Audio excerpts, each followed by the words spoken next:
Hello and welcome. I'm your host, Elizibar. This is The Adventures of Superman, 479. And I kind of forgot when I picked these up. I kind of forgot one really important thing. At this point, all the Superman titles were interwoven together. And if you weren't following the numbered order here, like here's 17, here's 21, that means there's 18, 19, and 20 in between these.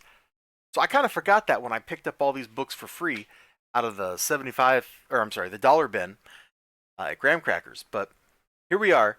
This is 17 for the year, issue 479, and it's the second part of a story, Red Glass: Full Fever. And I went to this blind. I picked this up because I really liked the cover.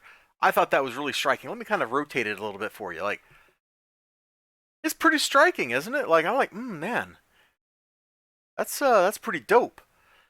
And so I got into this, and I'm trying to figure out, what the howdy who's going on. And we open up to Jimmy Olsen trying to kill Superman with kryptonite. So at the end of this issue, at the end of all this stuff, I still don't know what the heck is going on in this book. I don't. I don't have a clue what's going on in this book. That's not good, man. If you were a kid, you picked this up off the spinner rack. What this cost? $1.75? Oh, just $1. This book cost $1. If you picked this up off the spinner rack for $1 and you got in here, I mean, there's some cool imagery in the book, but it ain't clear exactly what's going on, except that maybe somebody is messing with Superman's mind. So Jimmy Olsen and Luthor are trying to kill Superman with kryptonite. Superman passes out, and then he wanders through a ruined metropolis. He hears Booster Gold. He goes to rescue him. Booster's blaming him that you monster. That's how I choose to make Booster Gold sound, as he's been squished flatter than a pancake. I mean, come on. I like that, man.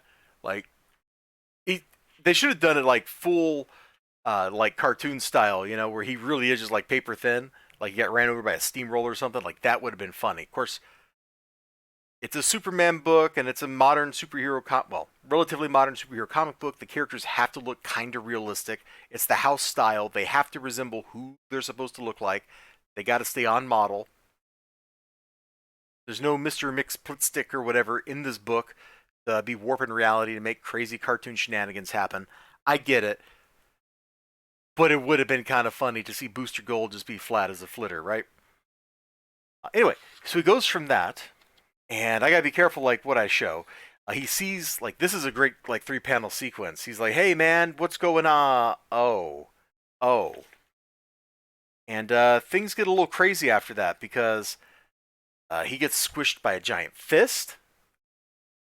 And then the dead guy turns out to be Martian Manhunter, and they have a great fight.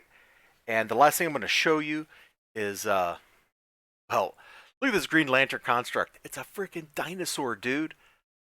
It's a freaking dinosaur. I am so on board with giant dinosaurs. Like, I flipped through this book.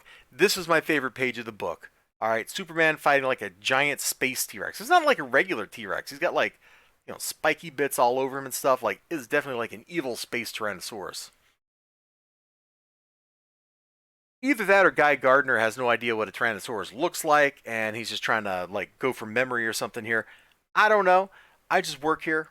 Could be a thing, could not be a thing. What I do know is I had a lot of fun with this fight. I actually had a lot of fun reading this book, kind of exploring this world. The problem is, I think this is the middle part of a 3-parter. So I don't know how we got here, and I don't know how we ended up here. And the worst part, despite this being issue 480, i.e. the very next one, it's a completely disconnected story. It has nothing to do in this next Adventures of Superman with what went down in this one. Other thing I really appreciate, and this maybe is gonna sound weird, is that the Superman book doesn't have any side plots. There's no we have to keep up with 10 different characters, that kind of stuff. It's just focused entirely on Superman. And if I knew how the story started and I knew how the story ended, I could probably give you a way better, full-throated, yeah, this was pretty good kind of review.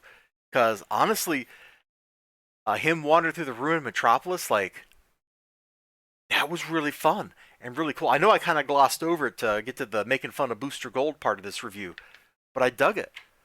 I kind of dug that. These old Superman books, they're kind of fun.